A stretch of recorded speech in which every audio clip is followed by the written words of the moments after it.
not have a debate about Islam and whether or not Islam is a religion of peace without talking about the facts to do with Islam. Islam is a very, very complex thing. And the best way I can do this in the very short time I have is say you have three Islams. Islam 1, 2 and 3. Islam 1, the Quran and the life of Muhammad and the Hadith. Islam 2, the tradition of the Sharia. Islam 3, what Muslims do now. The first of those things, Islam, the Quran and so on, is bad. It is bad. There is a lot of violence in it. And what's worse, the peaceful verses are superseded by the violent verses. The violent verses also, sadly, are more numerous in number. Then you've got the life of Muhammad. Again, a bad man. A very bad man, it has to be said. Not a great role model, if you look at it. It takes child brides, abuses a small girl, multiple wives. My goodness. Muhammad is such a bad guy because he married multiple wives? I just can't imagine what he would say about Solomon. Himself a warrior, himself a war criminal, himself beheads Jews. This, I would have thought, would be a signal of not great peacefulness.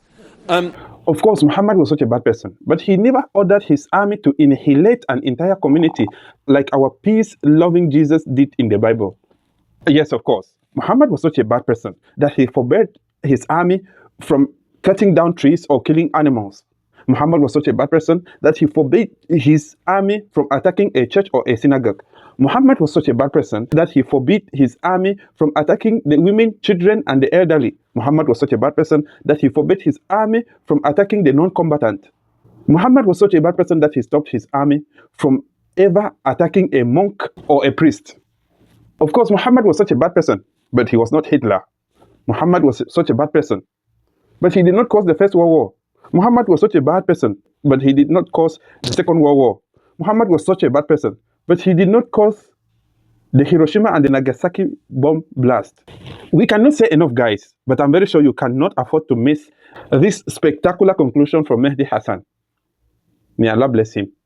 A mixture of just cherry-picked quotes, facts and figures, self-serving, selective, a farrago of distortions, misrepresentations, misinterpretations, misquotations. I don't actually believe that Christianity is a religion of violence and hate because of what the LRA does in Uganda or what crusaders did to Jews and Muslims in Jerusalem when they took back the city in the 12th or 13th or whatever century it was. I believe that Christianity, like Islam, like pretty much every mainstream religion, is based on love and compassion and faith. I do follow a religion in which 113 out of the 114 chapters of the Qur'an begins by introducing the God of Islam as a God of mercy and compassion. I would not have it any other way. I don't follow a religion which introduces my God to me as a God of war, as some kind of Greek God of wrath, as a God of hate and injustice. Not at all. As Adam pointed out, you go through the Quran and you see the mercy and the love and the justice. And yes, you have verses that refer to warfare and violence. Of course it does. This is not a motion about pacifism. I'm not here to argue that Islam is a pacifistic faith. It is not. Islam allows military action, violence in certain limited contexts. And yes, a minority of Muslims do take it out of that context. But is it religious? Well, we talked about Woolwich.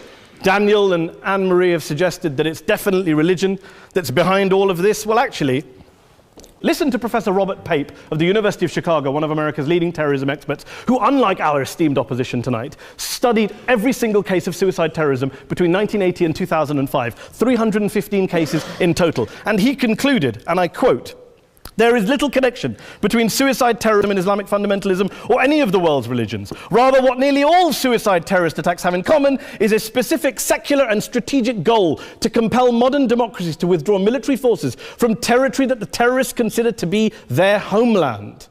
And the irony is, when we talk about terrorism, the irony is that the opposition and the Muslim terrorists, the Al-Qaeda types, actually have one thing in common. Because they both believe that Islam is a warlike, violent religion. They both agree on that. They have everything in common. Osama bin Laden would be nodding along to everything he's heard tonight from the opposition side. He agrees with them.